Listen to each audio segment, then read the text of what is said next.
back with another comedy reaction, guys. Here we are with George Carlin about abortion and the sanctity of life. Before we jump into this, if you got a favorite video suggestion, drop it down in the comment section. Subscribe to the channel, ring notification bell, give the video a thumbs up. What we got, George? Well, let's get back to this abortion shit. Now, is a fetus a human being? This seems to be the central question. Well, if a fetus is a human being, how come the census doesn't count them? If a fetus is a human being, how come when there's a miscarriage, they don't have a funeral? If a fetus is a human being, how... Ty, you see me cross my arms? We got some explaining to do. George. Oh, you lucky you made this a while back, bro, because they would have been on you today. They would have, but keep preaching, though. Keep preaching. Fetus is a human being, how come when there's a miscarriage, they don't have a funeral? If a fetus is a human being, how come people say we have 2 children and 1 on the way, instead of saying we have 3 children?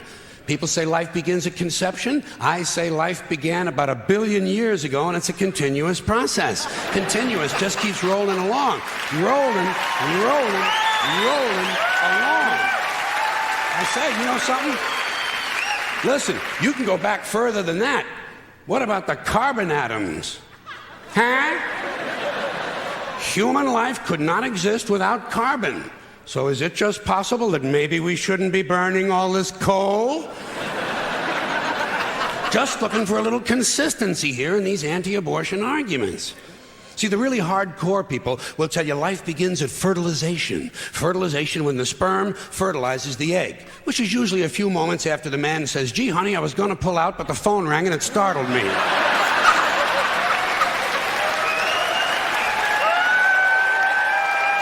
Fertilization.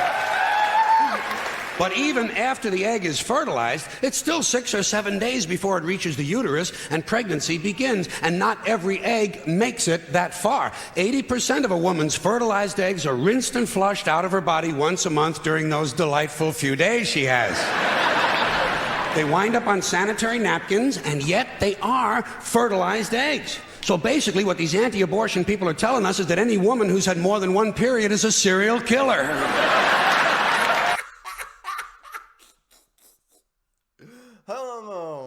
Hey, George, don't do it to him, George. George, don't do it to him, my guy. But I got your back. I got your back, George. Keep it going. Telling us is that any woman who's had more than 1 period is a serial killer. Consistency. Hey, if they really want to get serious, what about all the sperm that are wasted when the state executes a condemned man and one of these pro-life guys who's watching comes in his pants, huh? Here's a guy standing over there with his jockey shorts full of little Vinnies and Debbies, and nobody's saying a word to that guy. Not every ejaculation deserves a name.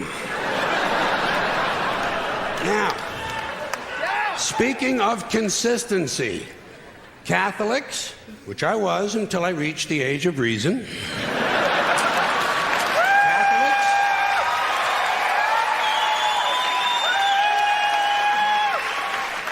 Catholics and other Christians are against abortions, and they're against homosexuals. Well, who has less abortions than homosexuals? Leave these fucking people alone, for Christ's sakes. Here is an entire class of people guaranteed.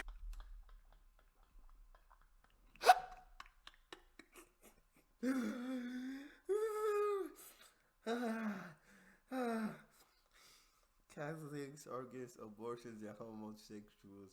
Well, who has less abortions than homosexuals? Bro, stop, bro. My literal ribs are about to break, bro. Fucking people alone, for Christ's sakes. Here is an entire class of people guaranteed never to have an abortion. And the Catholics and Christians are just tossing them aside. You'd think they'd make natural allies.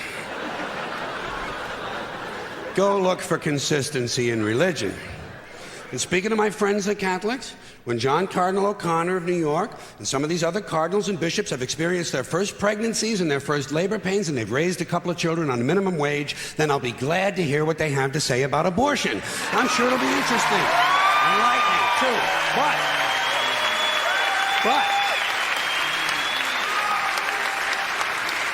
In the meantime, what they ought to be doing is telling these priests who took a vow of chastity to keep their hands off the altar boys. Keep your hands to yourself, Father. You know? When Jesus said, "Suffer the little children, come unto me," that's not what he was talking about.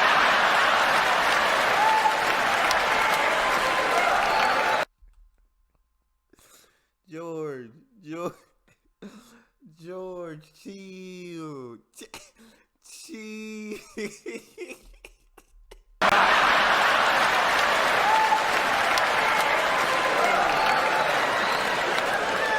So you know what I tell these anti-abortion people? I say, hey, if you think a fetus is more important than a woman, try getting a fetus to wash the shit stains out of your underwear. For no pay and no pension. I tell them, think of an abortion as term limits. That's all it is. Biological term limits. But you know, the longer you listen to this abortion debate, the more you hear this phrase, sanctity of life. You've heard that, sanctity of life. You believe in it? Personally, I think it's a bunch of shit. Well, I mean, life is sacred? Who said so? God? Hey, if you read history, you realize that God is one of the leading causes of death. Has been for thousands of years. Hindus, Muslims, Jews, Christians, all taking turns killing each other because God told them it was a good idea. The sword of God, the blood of the Lamb, vengeance is mine. Millions of dead motherfuckers. Millions of dead motherfuckers, all because they gave the wrong answer to the God question. You believe in God? No. Dead. You believe in God? Yes. You believe in my God? No. Dead. My God has a bigger dick than your God.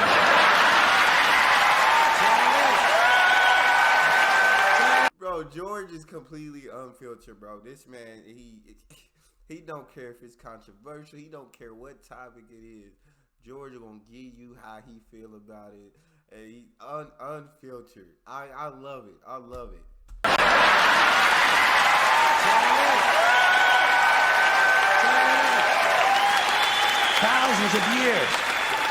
Thousands of years, and all the best wars, too. The bloodiest, most brutal wars fought, all based on religious hatred, which is fine with me. Hey, anytime a bunch of holy people want to kill each other, I'm a happy guy. But don't be giving me all this shit about the sanctity of life. I mean, even if there were such a thing, I don't think it's something you can blame on God. Now, you know where the sanctity of life came from? We made it up. You know why? Because we're alive. Self-interest. Living people have a strong interest in promoting the idea that somehow life is sacred. You don't see Abbott and Costello running around talking about this shit, do you? We're not hearing a whole lot from Mussolini on the subject. What's the latest from JFK? Not a goddamn thing. Because JFK, Mussolini, and Abbott and Costello are fucking dead. They're fucking dead. And dead people give less than a shit about the sanctity of life. Only living people care about it, so the whole thing grows out of a completely biased point of view. It's a self-serving, man-made bullshit story. It's one of these things we tell ourselves so we'll feel noble. Life is sacred. Makes you feel noble. Well, let me ask you this. If everything that ever lived is dead, and everything alive is gonna die, where does the sacred part come in? I'm having trouble with that. Because, I mean, even with this stuff we preach about the sanctity of life, we don't practice it. We don't practice it. Look at what we kill. Mosquitoes and flies, because they're pests. Lions and tigers, because it's fun. Chickens and pigs, because we're hungry.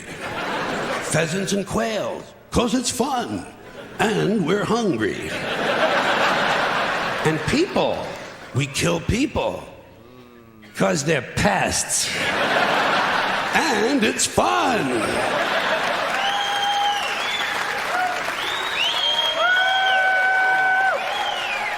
And you might have noticed something else.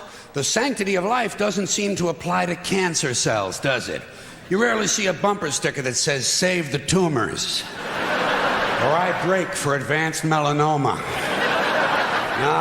Viruses, mold, mildew, maggots, fungus, weeds, E. coli bacteria, the crabs. Nothing sacred about those things. So at best, the sanctity of life is kind of a selective thing. We get to choose which forms of life we feel are sacred, and we get to kill the rest. Pretty neat deal, huh? You know how we got it? We made the whole fucking thing up. Made it up. The same way. He gotta be right, bro. Right? Thank you. Oh, the more you listen to him, it's like, dang, like what he's saying just makes sense. What he's saying literally just makes sense if you listen to it with an open mind. And you know what I'm saying? If you listen to it with an open mind, it just, you don't have to agree with everything. And I really don't agree with everything, but he makes sense at the end of the day. That's all we got for this one. If you guys got a favorite video you want to see me react to, drop it in the comment section. Hit subscribe, ring notification bell, get a video a thumbs up so I get suggested. It's your boy D-Nia.